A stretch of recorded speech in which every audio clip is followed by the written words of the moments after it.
Print, email, Facebook, Twitter. More opinion. The coalition's tax plan favors the rich and doesn't solve bracket creep for middle income earners. The top 20% of income earners in Australia will benefit most from the Turnbull government's tax plan, unveiled in Tuesday's budget. A Grattan Institute analysis shows most of the revenue reductions to government from the plan are the result of lower taxes on high-income earners. Once the three-stage plan, including removing the 37% tax bracket, is complete, $15 billion of the annual $25 billion cost of the plan will result from collecting less tax from the top 20% of income earners, that is, people who currently have a taxable income of $87,000 a year or more. Australia's progressive tax system ensures that people with higher incomes pay higher average rates of personal income tax. Without changes to tax scales, bracket creep gradually increases average tax rates for all taxpayers.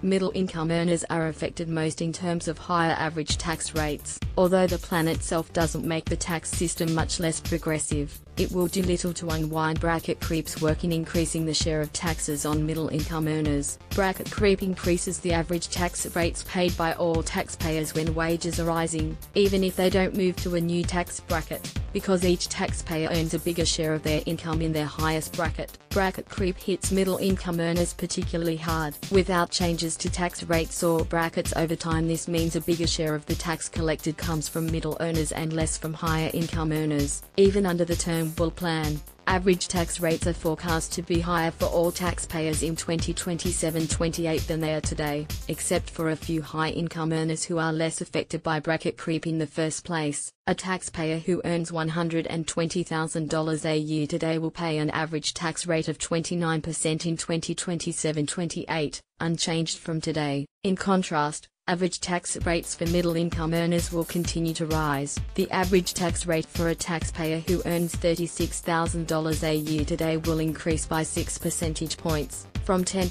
to 16%. As a result, the highest income taxpayers will bear a lower share of the total tax burden. Most of the revenue reductions until 2021-22 under the Turnbull plan are a result of the low and middle income tax offset. But once the plan is fully implemented in 2024-25, there are much bigger revenue reductions, because the top of the 32.5 cents in the dollar tax bracket increases first to $120,000 and then to $200,000, removing the 37-cent bracket. In 2028, these bracket changes account for $20 billion of the $25 billion in lower revenue to government. Once the Turnbull plan is fully implemented, most of the reduction in revenue is retained by the top 20% of income earners. In 2028, the reduction in tax collected from this group will account for $15 billion of the $25 billion cost of the plan. By 2024-25, the income tax cuts are much larger for high-income earners in absolute terms. People in the top 20% will get an average tax cut of $4,600 a year,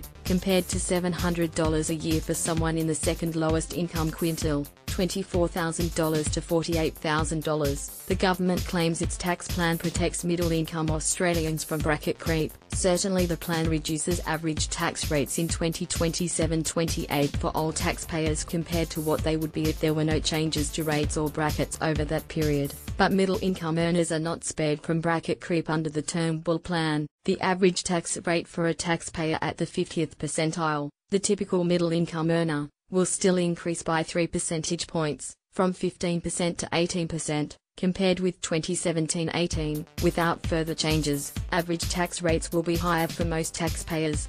The exception is the top 10% of income earners. Average tax rates for those on the highest incomes are virtually unchanged under this plan. Once fully implemented, the Turnbull plan doesn't change the progressivity of the tax system much. Overall, those on high incomes will pay a similar proportion of total tax revenues with or without the plan. But because of bracket creep in the meantime, high-income earners will be paying a lower proportion than today. John Daly is Chief Executive of the Grattan Institute and Danielle Wood is the Institute's Budget Policy Program Director. Print, email, Facebook, Twitter.